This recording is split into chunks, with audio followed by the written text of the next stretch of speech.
It is my profound honor to address the United Nations General Assembly, 75 years after the end of World War II and the founding of the United Nations. We are once again engaged in a great global struggle. We have waged a fierce battle against the invisible enemy, the China virus, which has claimed countless lives in 188 countries. In the United States, we launched the most aggressive mobilization since the Second World War.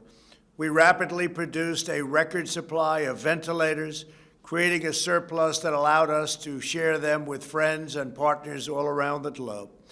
We pioneered life-saving treatments, reducing our fatality rate 85% since April. Thanks to our efforts, 3 vaccines are in the final stage of clinical trials.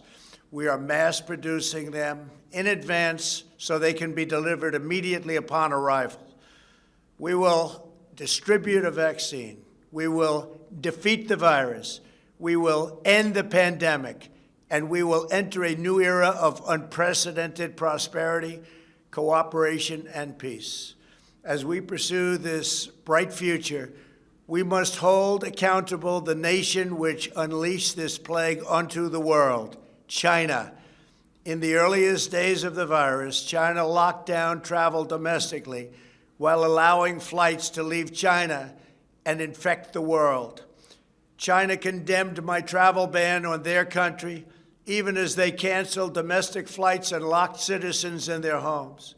The Chinese government and the World Health Organization, which is virtually controlled by China, falsely declared that there was no evidence of human-to-human transmission. Later, they falsely said people without symptoms would not spread the disease. The United Nations must hold China accountable for their actions. In addition, every year, China dumps millions and millions of tons of plastic and trash into the oceans, overfishes other countries' waters, destroys vast swaths of coral reef, and emits more toxic mercury into the atmosphere than any country anywhere in the world. China's carbon emissions are nearly twice what the U.S. has, and it's rising fast. By contrast, after I withdrew from the one-sided Paris Climate Accord, last year America reduced its carbon emissions by more than any country in the agreement. Those who attack America's exceptional environmental record while ignoring China's rampant pollution are not interested in the environment. They only want to punish America, and I will not stand for it. If the United Nations is to be an effective organization, it must focus on the real problems of the world. This includes terrorism, the oppression of women, forced labor, drug trafficking, human and sex trafficking, religious persecution, and the ethnic cleansing of religious minorities. America will always be a leader in human rights. My administration is advancing religious liberty, opportunity for women, the decriminalization of homosexuality, combating human trafficking, and protecting unborn children. We also know that American prosperity is the bedrock of freedom and security all over the world. In 3 short years, we built the greatest economy in history, and we are quickly doing it again. Our military has increased substantially in size. We spent $2.5 trillion over the last 4 years on our military. We have the most powerful military anywhere in the world, and it's not even close. We stood up to decades of China's trade abuses. We revitalized the NATO alliance, where other countries are now paying a much more fair share. We forged historic partnerships with Mexico, Guatemala, Honduras, and El Salvador to stop human smuggling. We are standing with the people of Cuba, Nicaragua, and Venezuela in their righteous struggle for freedom. We withdrew from the terrible Iran nuclear deal and imposed crippling sanctions on the world's leading state sponsor of terror. We obliterated the ISIS caliphate 100%, killed its founder and leader, al-Baghdadi, and eliminated the world's top terrorist, Qasem Soleimani. This month, we achieved a peace deal between Serbia and Kosovo.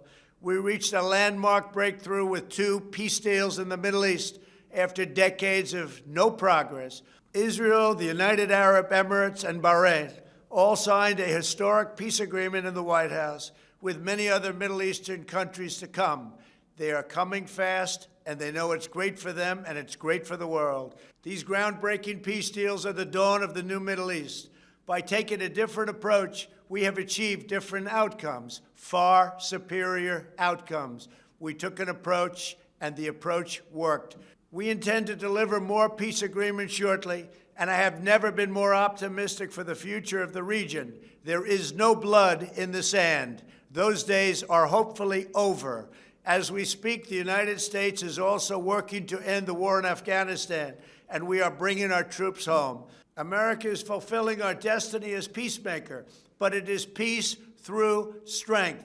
We are stronger now than ever before. Our weapons are at an advanced level like we've never had before, like, frankly, we've never even thought of having before. And I only pray to God that we never have to use them. For decades, the same tired voices proposed the same failed solutions, pursuing global ambitions at the expense of their own people. But only when you take care of your own citizens will you find a true basis for cooperation. As president, I have rejected the failed approaches of the past, and I am proudly putting America first, just as you should be putting your countries first. That's okay. That's what you should be doing. I am supremely confident that next year, when we gather in person, we will be in the midst of one of the greatest years in our history, and frankly, hopefully, in the history of the world. Thank you. God bless you all. God bless America. And God bless the United Nations.